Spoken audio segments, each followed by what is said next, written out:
Bien, bonjour mes quêtes, vous êtes bien sur mon empreinte belge et aujourd'hui nous allons parler de New York. Donc nous allons poser notre empreinte belge aux USA. USA. Oh, c'est can you see? Ah, voilà. Oula, qu'est-ce qui m'a pris?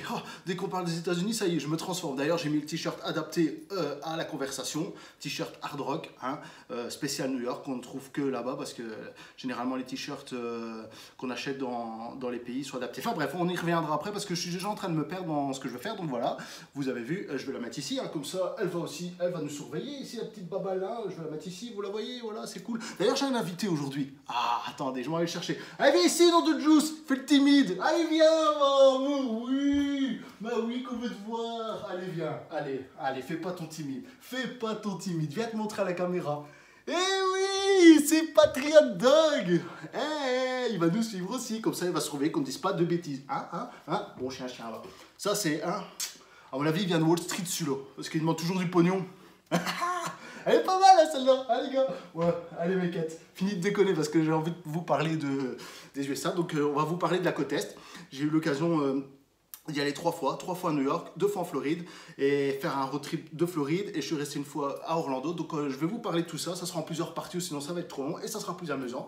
Donc commençons par le début. Qu'est-ce qu'il vous faut pour partir à New York? Qu'est-ce qu'il vous faut? Réservez, forcément, il vous faut les billets d'avion et réserver. Ça, c'est la première chose. Donc, réservez votre voyage. Hein. La deuxième chose, qu'est-ce qu'il vous faut?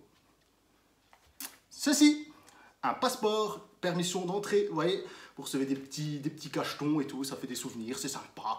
Donc voilà, il vous faut ceci. Après, qu'est-ce qu'il vous faut encore?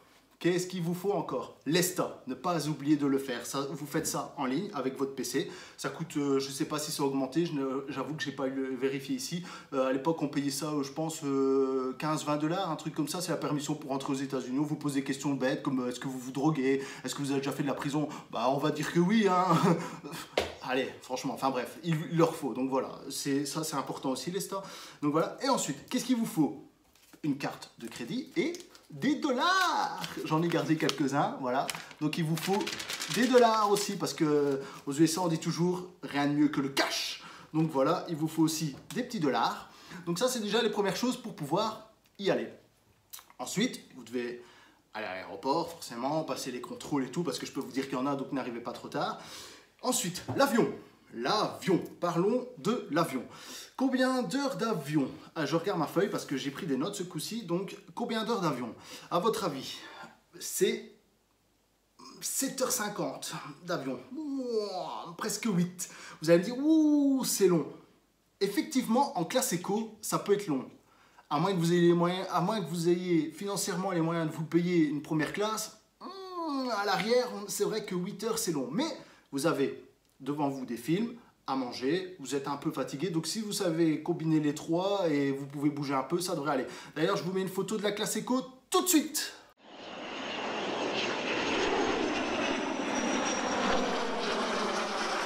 Et donc, comme vous avez pu voir la différence entre la classe éco et la première classe, ben voilà.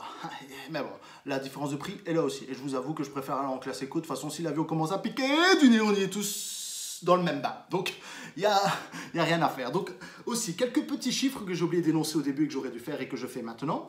New York, c'est 8,6 millions d'habitants presque. Et Bruxelles, c'est 1,3 million d'habitants, ce qui fait à peu près 7 fois plus. Et je peux vous dire qu'on le ressent quand on y est. Hein. Je peux vous dire que quand vous arrivez à Times Square, ça se voit tout de suite que l'équivalent de Bruxelles est à Times Square.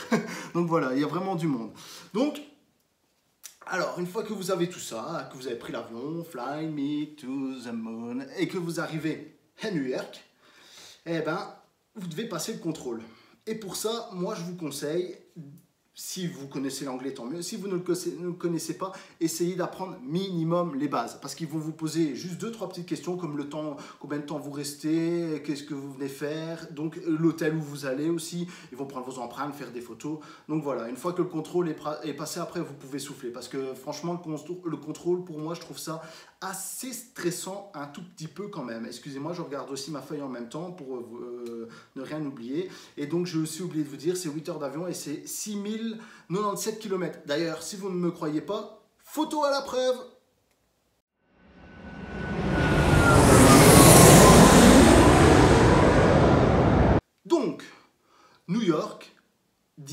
communément City of New York, NYC, New York City. C'est la Big Apple, la grosse pomme, ou alors nous pouvons dire aussi, je ne sais pas si je veux bien le dire, tant pis, The City That Never Split, la vie qui ne dort jamais. Et ça, je vous le confirme, et on en parlera aussi plus tard. Alors, quand vous arrivez, que vous avez passé le contrôle, que vous êtes arrivé à New York, vous avez le choix pour vous rendre à votre hôtel, soit un taxi, ça coûte quand même un sacré montant, ça dépend où vous atterrissez, mais même vous êtes à plus de 100 $ pour aller en taxi, ou vous pouvez prendre un Uber, ou alors le métro, il y a toujours moyen aussi. Donc voilà, vous avez plusieurs possibilités. Tu sais quoi, si vous voulez prendre un taxi pour dire d'avoir le taxi jaune, et moi je l'ai fait, donc voilà, c'est à vous de voir. Votre budget, forcément, ça dépend de ça aussi. Et un autre petit conseil que je dis là avant d'arriver à New York, ayez de bonnes baskets de marche, parce qu'on marche énormément. Et si vous ne me croyez pas, encore une fois, quelques photos pour vous le prouver. Je vais me mettre une photo du nombre de kilomètres qu'on fait sur une journée et les genres de baskets qu'il vous faudrait pour bien marcher.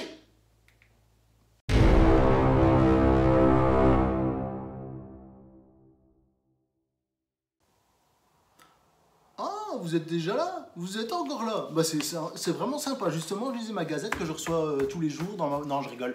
C'est une gazette que j'ai pris comme souvenir quand je suis parti là-bas. D'ailleurs, regardez, Donald Trump se présentait justement pour les élections. Et j'en ai un autre comme souvenir. Hop, voilà, si vous avez l'occasion d'en prendre, prenez-en, ça fait de jolis souvenirs. Et donc, je voulais aussi vous dire, avant de partir, surtout, soyez organisés. Parce que quand je suis parti en 2014, je n'étais pas organisé. Et le problème de New York, c'est que vous avez beaucoup de choses à voir en bas et en haut. Je logeais au Parc Central Hotel, qui est juste à côté, allez, pas loin de Central Park. Et donc, quand vous avez quelque chose à visiter, bon, vous avez le métro et tout, mais voilà, il faut répartir vos visites, parce que vous en avez en bas, vous en avez de l'autre côté, vous en avez là-bas. Et si vous n'êtes pas organisé, que vous allez là-bas, puis vous allez là-bas, puis vous allez là-bas et là-bas, franchement, vous allez perdre un temps monstre.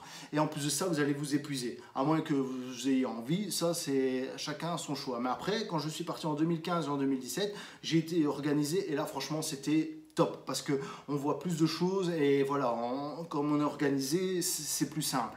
Donc franchement, soyez organisés. Vous avez ce genre de choses, bon, je ne sais pas si ça existe encore.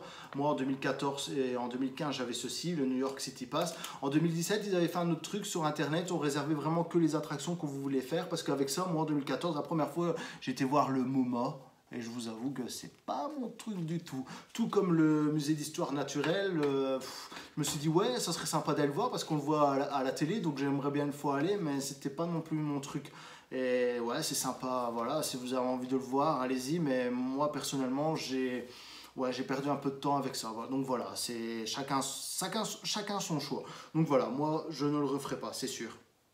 Donc voilà, soyez organisés, ça c'est une première chose. De toute façon, la ville c'est simple, c'est un quadrillage. Donc c'est super simple pour s'organiser et on ne se perd pas normalement, parce que vous avez les avenues et les streets. Donc franchement c'est simple, quand on dit 8e avenue, 42e, voilà, vous êtes à la 7e, vous allez sur la 8e, puis vous remontez ou vous descendez, donc c'est normalement super simple, vous ne devez pas vous perdre. Le métro, il faut trouver le truc, mais une fois qu'on l'a trouvé, c'est super simple aussi et c'est pas cher. Donc franchement, vous avez vraiment de quoi vous déplacer facilement, mais avec une organisation parfaite, c'est encore plus top. Donc ici, ce que je vais faire, c'est que voilà, je vous ai donné en gros quelques chiffres sur New York, quelques déjà petits conseils comme avoir de bonnes chaussures, être bien préparé avec votre passeport, l'argent, tchic, tchac, faut savoir parler un peu anglais. Je vais vous mettre quelques photos et vidéos après.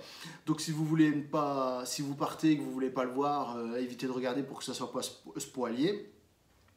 Donc la prochaine vidéo, je vais vous donner des bons plans, des bonnes adresses. Je ne sais pas si elles existent encore parce que je vous dis, mon dernier voyage était en 2017, donc ça c'est à vérifier, mais je vais quand même vous donner les bonnes adresses, vous dire les choses à voir absolument, quand, donc ça pourrait toujours être sympa. Je vous parlerai aussi forcément de la Floride parce que bon, comme je suis parti en Floride, j'ai fait Orlando, j'ai fait dans le road trip, on est parti à Saint-Pétersbourg, Naples, Key West, les Everglades, on est remonté à Miami, donc on a fait les parcs et tout, donc tout ça je vais vous expliquer aussi. C'est pour ça que ça va prendre plus de temps et des vidéos parce que je vais vous inclure quelques petites photos et de vidéos entre deux, je vais faire comme je peux pour faire un joli montage. Donc voilà, j'espère que vous serez au prochain rendez-vous, que cette première vidéo vous a plu. Si j'ai bien fait de ça, mettez un pouce. dites-le moi en commentaire si vous en voulez encore ou si je dois m'arrêter là. Et c'était super sympa de votre part de m'avoir suivi. À très bientôt, j'espère, pour la prochaine aventure de mon voyage. À bientôt, mes quêtes. Bisous. Et voilà mes quêtes, comme vous pouvez le voir, je vous présente l'hôtel que j'ai séjourné à New York 3 fois de suite, le Park Central Hotel, franchement, qui est super top. Si vous avez l'occasion, allez voir, parce qu'il est vraiment bien placé. En face, vous avez un super truc pour déjeuner, donc je vous le conseille.